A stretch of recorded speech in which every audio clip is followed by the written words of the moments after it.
رحیم قل هو اللہ احد، اے نبی فرما دیجئے کہ اللہ یکتا ہے۔ احد کا مطلب اکیلا نہیں، واحد نہیں، یکتا، یونیک، اس جیسا کوئی بھی نہیں۔ اللہ الصمد، وہ بے نیاز ہے۔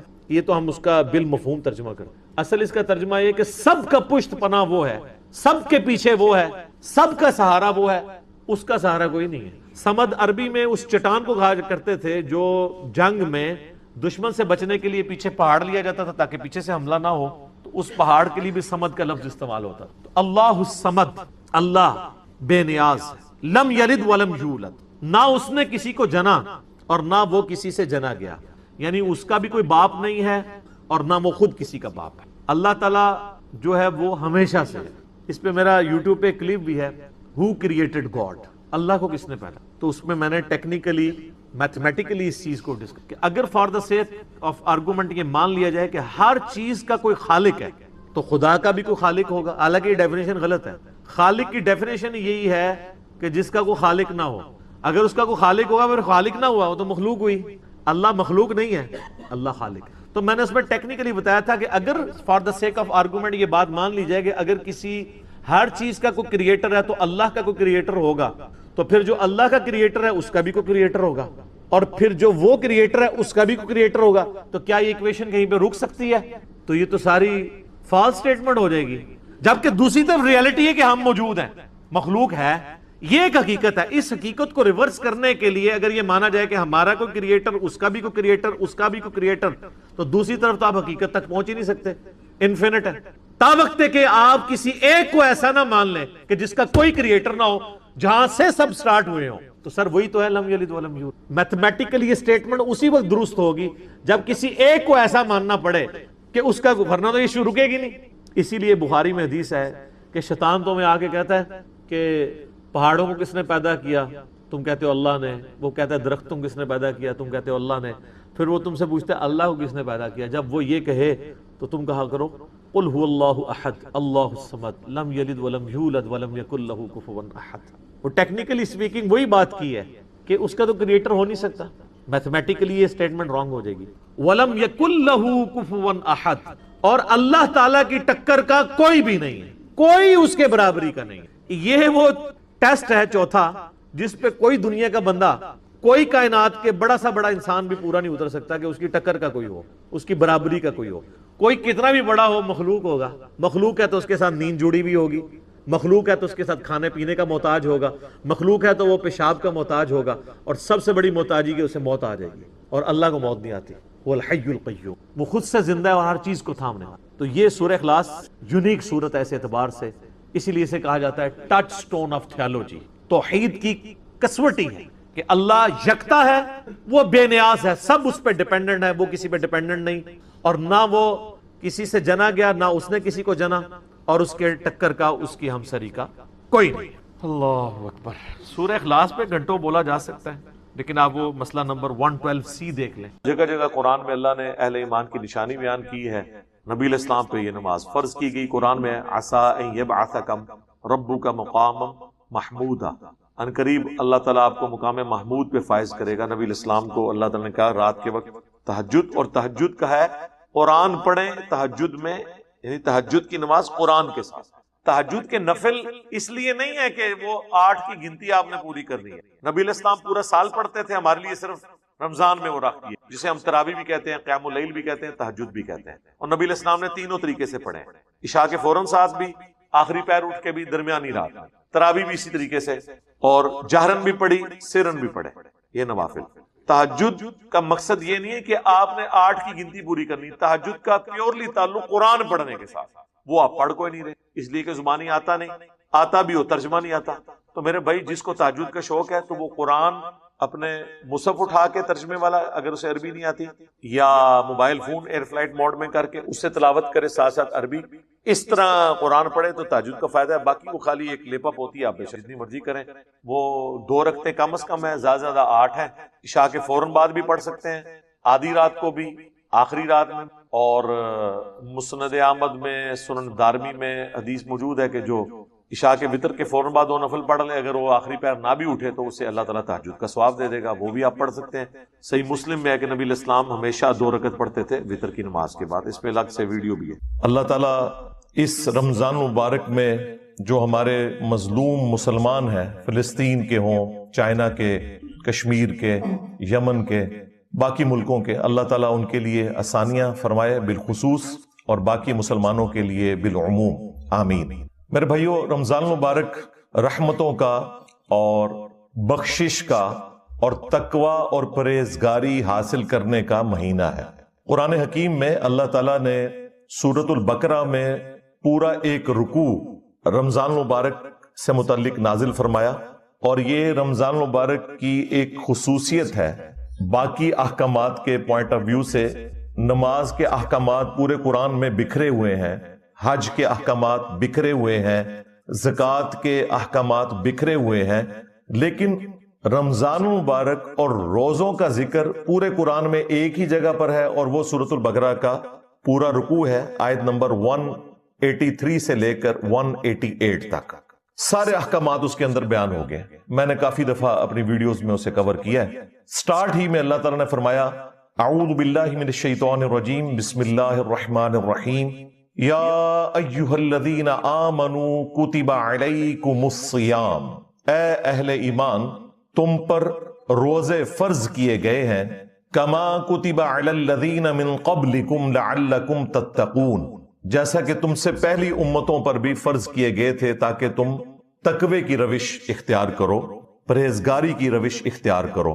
صحیح بخاری اور صحیح مسلم دونوں میں یہ حدیث موجود ہے کہ اللہ کے محبوب امام کائنات سید الاولین والآخرین، شفیع المذنبین اور رحمت للعالمین، خاتم النبیین، سیدنا و مولانا امام اعظم محمد رسول اللہ صلی اللہ علیہ وآلہ وسلم نے ارشاد فرمایا کہ جب رمضان مبارک کا مہینہ آتا ہے تو اللہ تعالی کی طرف سے جنت کے دروازے، رحمت کے دروازے، آسمان کے دروازے کھول دیے جاتے ہیں، یہ تینوں الفاظ موجود ہیں، اور جہنم کے دروازے بند کر دیے جاتے ہیں۔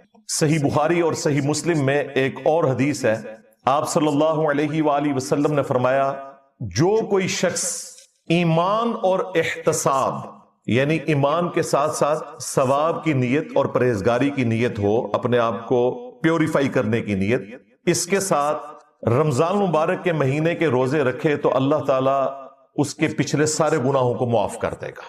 جس نے رمضان المبارک کی راتوں کا قیام کیا، قیام اللیل جسے ہم تراویح بھی کہتے ہیں، تہجد بھی کہتے ہیں، وتر بھی کہتے ہیں، یہ چاروں ایک ہی نماز کے مختلف نام ہیں، تو اللہ تعالیٰ اس کے پچھلے سارے گناہوں کو معاف کر دے گا۔ اور جس نے شب قدر کا قیام کیا، جو رمضان مبارک کے آخری عشرے کی طاق راتوں میں آتی ہے 5 میں، تو اللہ تعالیٰ اس کے بھی سارے سابقہ گناہوں کو معاف فرما دے گا۔ بہت بڑی فضیلت ہے۔ صحیح بخاری اور صحیح مسلم میں ایک اور حدیث ہے کہ اللہ کے محبوب صلی اللہ علیہ وآلہ وسلم نے فرمایا، رمضان المبارک میں نیکیوں کا اجر 10 سے لے کر 700 گنا تک بڑھا دیا جاتا ہے، اور یہ 700 کا بھی عدد محاورتاً ہے، اس کو بے شمار ہی سمجھیں۔ پھر آپ صلی اللہ علیہ وآلہ وسلم نے اس کے ساتھ ہی ارشاد فرمایا کہ اللہ تعالیٰ فرماتا ہے، روزہ خاص میرے لیے ہے اور میں ہی اس کی جزا دوں گا۔ اور ایک ترجمہ اس حدیث کا یہ ہے کہ روزہ خاص میرے لیے ہے اور میں خود اس کی جزا ہوں۔ جزا کیا؟ وہ اس میں ہی آگے موجود ہے کہ روزہ دار کو اللہ تعالیٰ 2 خوشیاں نصیب کرتا ہے، ایک افطار کے وقت جب اس کی تکلیف وقتی طور پر مکمل ہو جاتی ہے اور آسائش آ جاتی ہے، پیاس کو بجھانے کی شکل میں، کھانا کھانے کی شکل میں، ایک خوشی اس کو اس وقت ملے گی، دوسری اس کو خوشی قیامت کے دن ملے گی جب وہ اپنے رب سے ملاقات کرے گا انشاءاللہ تعالی۔ پھر آپ صلی اللہ علیہ وآلہ وسلم نے فرمایا کہ روزہ دار کی جو منہ کی بدبو ہے، اسی حدیث میں آگے یہ بھی الفاظ ہے، وہ اللہ تعالیٰ کو کستوری خوشبو سے بھی بڑھ کر محبوب ہے۔ پھر ساتھ ہی فرمایا کہ روزہ ایک ڈھال ہے گناہوں سے بچنے کے لیے۔ جب تم روزے کی حالت میں ہو تو بے حیائی اور فحش گوئی سے پرہیز کرو، اور اگر کوئی تم سے جھگڑا کرنا شروع کرے تو تم اسے کہہ دیا کرو کہ میں روزے سے ہوں، بس اتنا کہہ دیا کرو، یعنی تم نے اس کو ریبٹل نہیں کرنا. اس کے لیے بھی ایک خاموش میسج ہے کہ وہ بھی شرم کرے کہ ایک روزہ دار کو تنگ نہ کرے. اس کے علاوہ وہ بڑی مشہور حدیث ہے جو آپ اکثر جمعے کے خطبات میں سنتے رہتے ہیں, جامعہ ترمذی میں اور المستدرک للحاکم میں صحیح سند کے ساتھ ہے. اللہ کے محبوب صلی اللہ علیہ وآلہ وسلم مسجد میں تشریف لائے. آپ نے اپنے مبارک ممبر کی سیڑھی پر قدم رکھا اور فرمایا آمین. فرمایا تو ہمارے پوائنٹ آف ویو سے, ورنہ یہ کہنا چاہیے عرض کیا آمین, کیونکہ اللہ کے حضور کہہ رہے تھے نا وہ. دوسری سیڑھی پر پھر فرمایا آمین, تیسری پر پھر آمین. صحابہ کرام نے کہا یا رسول اللہ آج آپ نے ایسا عمل کیا جو ہم نے آپ کو پہلے کرتے ہوئے نہیں دیکھا, کیونکہ اس زمانے میں علم غیب نہیں ہوتا تھا, صرف نبیوں کو علم غیب دیا جاتا ہے. قرآن میں واضح فتویٰ ہے وَمَا كَانَ اللَّهُ لِيُطْلِعَكُمْ عَلَى الْغَيْبِ, اللہ کی یہ شان نہیں کہ ہر کسی کو غیب پر اطلاع دے. وَلَكِنَّ اللَّهَ يَجْتَبِي مِن رُّسُلِهِ مَن يَشَاءُ, بلکہ اللہ اپنے رسولوں میں سے جنہیں چاہتا ہے چن لیتا ہے. اور تمہارا کام ہے رسولوں کی خبروں پر ایمان لاؤ. علم غیب یا غیبی خبر اللہ تعالیٰ صرف اپنے پیغمبروں کو دیتا ہے. تو صحابہ کرام کو نہیں پتا چلا کہ یہ آپ علیہ السلام نے آمین کیوں کہا. اس سے اگلی بات جب آپ نے فرمایا کہ میرے پاس جبرائیل علیہ السلام آئے تھے, صحابہ کو نہیں نظر آئے, اور انہوں نے آ کر عرض کی کہ اے اللہ کے رسول آپ نے میری دعا کے اوپر مہر لگانی ہے. اللہ تعالیٰ فرماتا ہے کہ برباد ہو جائے وہ شخص جس کے سامنے آپ کا ذکر ہو اور وہ آپ پر درود نہ پڑے. اللہم صلی علی محمد وعلی آل محمد. اسی حدیث کے کانٹیکسٹ میں امام ترمذی نے نقل کیا ہے باقاعدہ کہ ایک مجلس میں ایک دفعہ درود شریف پڑھ لینا کافی ہے. ویسے تو ہر دفعہ پڑھے اچھی بات ہے, ورنہ ایک مجلس میں ایک دفعہ پڑھ لیا تو آپ اس وعید سے بچ گئے. تو میں نے کہا آمین, نبی علیہ السلام نے اس پر آمین کہا. دوسری سیڑھی پر جبرائیل علیہ السلام نے دعا کی کہ برباد ہو جائے وہ شخص کہ جسے رمضان المبارک کا مہینہ ملے اور وہ اس میں اپنی بخشش نہ کروا سکے. تو میں نے کہا آمین. رحمت للعالمین ہے اور آمین کہہ رہے ہیں بددعا کے اوپر, دعائے ضرر کے اوپر, کیونکہ اس کی سینسٹیوٹی کو کنوے کرنا تھا امت تک. تیسری سیڑھی پر جب قدم رکھا تو جبرائیل علیہ السلام نے دعا کی اور کہا یا رسول اللہ آپ نے آمین کہنا ہے کہ برباد ہو جائے وہ شخص جسے ماں باپ دونوں یا دونوں میں سے کوئی ایک بڑھاپے کی حالت میں ملا اور وہ اپنی مغفرت نہیں کروا سکا ان کی خدمت کر کے. تو میں نے کہا آمین. اور یہ جو آخری حصہ ہے نا اس حدیث کا ماں باپ کے حوالے سے, یہ صحیح مسلم میں بھی موجود ہے, لہٰذا اس حدیث کی اصل صحیح مسلم میں ہے. ہاں ترمذی اور حاکم میں ذرا تفصیل کے ساتھ آیا, صحیح مسلم میں صرف آخری پورشن آیا. بخاری اور مسلم میں ایک اور حدیث ہے, آپ صلی اللہ علیہ وآلہ وسلم نے فرمایا کہ جنت کے 8 دروازے ہیں, ان میں سے ایک خاص دروازہ جس کا نام ہے الریان, اور وہ خالصتاً ان لوگوں کے لیے ہے جو دنیا میں رمضان المبارک کے روزوں کا اہتمام کیا کرتے ہیں. یعنی اسپیشل ایک دروازہ ہے روزے داروں کے لیے. اس کے علاوہ کافی ساری احادیث ہیں, وہ تو مجھے زبانی یاد ہے لیکن آج محل نہیں کہ میں اس کی تفصیل میں جاؤں.